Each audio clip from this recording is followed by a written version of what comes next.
Everyone wants more. More money. More comfort. More control. But no one talks about what it takes to keep it. And no one admits how empty it feels once you do. A quiet room. Sunlight touches expensive furniture, but no one sits there. Everything looks perfect. Clean, still, untouched. A calm voice speaks, low and steady. They told us this was the dream. Work hard, buy more. Win quietly. Fill your life with things that prove you matter. We believed them. We bought the cars we never really drove. We moved into homes that felt more like displays than shelter. We wore clothes that fit our bodies but not our lives. Screens glow in dark rooms. Numbers rise. Accounts grow. Smiles appear for photos, then disappear just as fast. Somewhere along the way, wanting turned into habit. And habit turned into fear. Fear of losing. Fear of falling behind. Fear that if we stop, we will be nothing. A hand hovers over a phone. A credit card rests on a table. A reflection stares back from a mirror, asking nothing, saying nothing. Silence grows heavy. We don't buy things because we need them anymore. We buy them because stopping feels worse, because standing still feels like failure. They said success would feel full. They didn't say it would feel lonely. The voice softens. When everything has a price. What happens to the parts of us that don't? The room stays empty. The light fades. And the quiet stays a little too long. The quiet starts to break. A glass sits half full on a marble table. No one drinks it. A message appears on a phone, then disappears, unread, unanswered. The voice returns, slower now. Nothing stays perfect for long. Not the houses, not the promises, not the people. Behind closed doors, the smiles drop. Words become short. Silence turns sharp. Two figures sit across from each other, close enough to touch, far enough to feel alone. They talk about plans, about growth, about what comes next, but never about how tired they are. Money moves faster than trust. Deals are made without looking up. Hands shake, eyes don't meet. Someone laughs too loud at a dinner table. Someone else checks the time.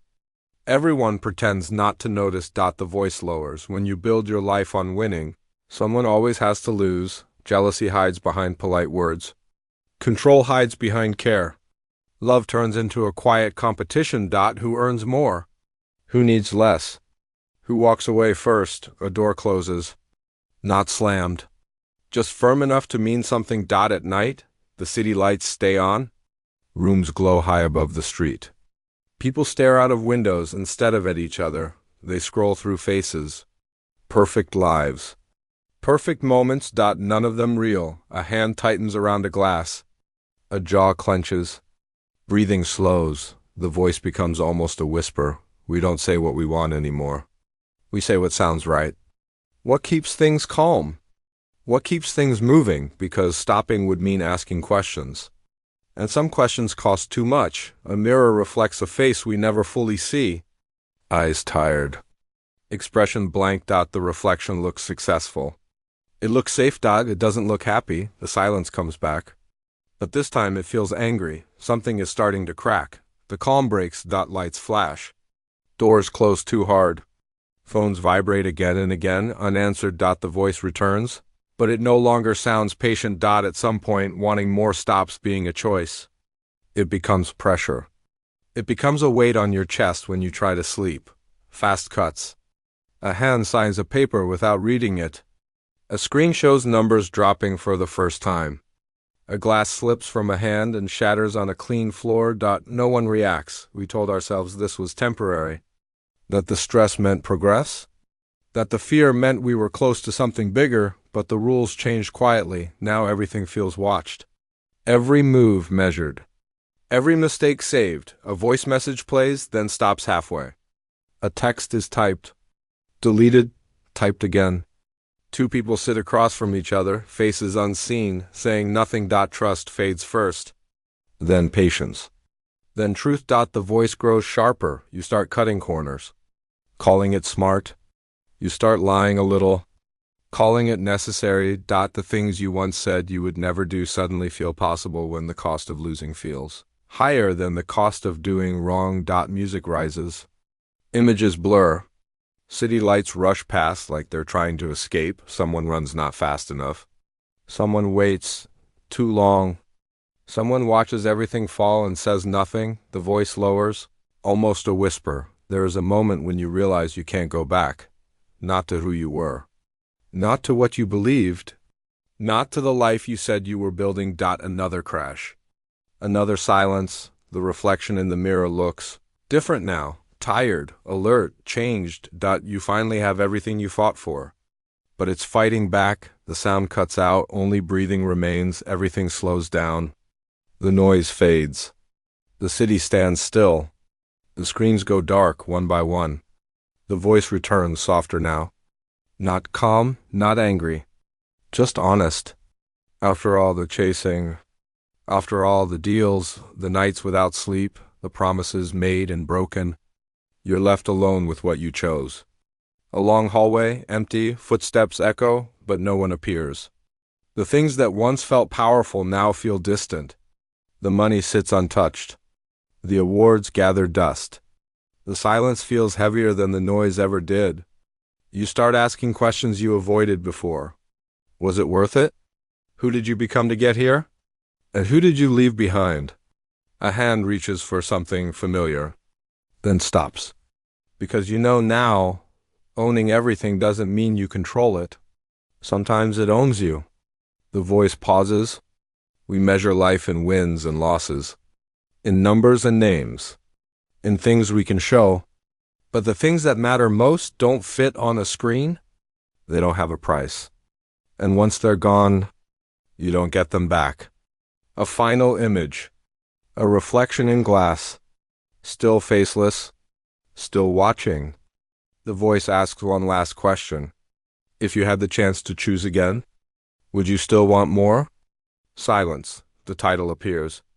Materialists. 2. A faint sound lingers, not hope, not regret. Recognition. Black screen. Black screen. A slow breath in, a slow breath out. The voice returns one last time, barely above silence, after everything ends. Life does not stop. It keeps moving, quietly, without asking permission. Morning light enters a small room. No luxury, no display. Just space, a chair by a window, a cup left unfinished. A phone turned face down. For the first time, nothing is being sold.